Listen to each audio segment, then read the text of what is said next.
Hi John, thanks very much for the question and also the telephone call I had with you. I said I'd do a video response for you just to explain the problem.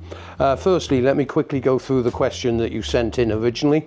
You've got a Siemens tumble dryer and you've got a WT46E384GB/24 tumble dryer. Now, you've had the circuit board repaired by the company that I'd recommended on another video, and it looked like they had done the job, but you're actually telling me now that the machine is cutting out as soon as you press the start button on the machine. Now, I haven't got a Bosch here, but I will quickly explain the fault. You say you've tested everything on the circuit board, it all illuminates, all functions correctly, but as soon as you press the start button to start the program, the power disconnects for a millisecond and then comes back on and the display lights up. Now, you may have a couple of problems here. One, the circuit board may not have been tested under load. You say you've replaced the heating element, but that's not really important. There's two major components on a tumble dryer that draws a large amount of ampage. One is the motor, the second is the heating system. Now, what you have got in the way you're going to have to diagnose this is on the back right hand side you have got what you call a suppressor or electrical filter.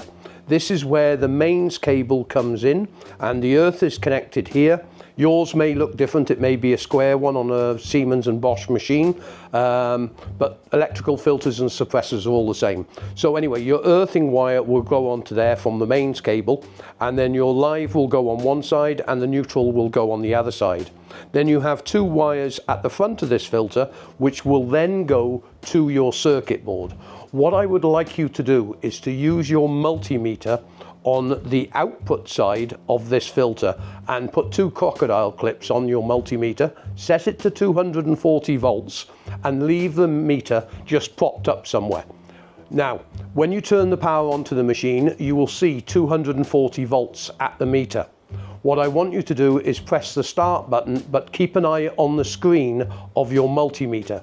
If the voltage disappears for a split second, then you may have a problem either with the electrical filter or a problem with the socket on the wall or the power cable coming in if it's on an extension lead. This is because what's actually happening, as soon as that motor goes to turn or the heater system comes on, you are pulling a larger ampage than just the display, which will be millivolts. As soon as it starts to pull 3-4 amps of current, it's disconnecting. This could be because the electrical filter is faulty or you've got a problem with the power supply. Now, you can eliminate the electrical filter by taking the crocodile clips off the outward side of the filter and now connect them to the inward side. If the voltage doesn't disappear when you press start the next time, this means that the electrical filter may have a hairline fracture in it or internal damage in it, and it's unable to carry the load and is breaking down, and this would need replacing. If you have got power from the cable that runs on the output side of that all the way to the circuit board, and you can test those two wires as well by putting the multimeter on those two wires and checking you've got 240 volts, then that's eliminating the feed coming into the machine and going all the way to the circuit board. All I can presume then is you still have a problem with the circuit board and you want to contact the people that repaired the board, explain to them that you've tested the input side. There is only the heating system and the motor that will be pulling current, and your circuit board is breaking down under load. Now, this might be because of simple dry joint. When it was repaired, you may have a bad solder contact. One of the tracks on the circuit board may have a slight break in it, and when load is put onto that, it's breaking down. Or you may have something like a resistor, a diode, a capacitor. There are many small components on the circuit board, and any one of these could be breaking down under load. If they can't repair it, the only chance you've got is finding a tumble dryer which is the same model, which is programmed the same as your machine, and these circuit boards were used on Bosch and Siemens machines as well. And what you would need to do is have a look on the shopping channels like eBay, Amazon, or at multiple places you could have a look for these machines, and you might be able to find one with a heating element problem or a motor problem, and then you'd be able to acquire that machine very cheaply, as little as 20 to 30 pound, and then swap the circuit boards from that machine onto yours, and that would rectify the problem.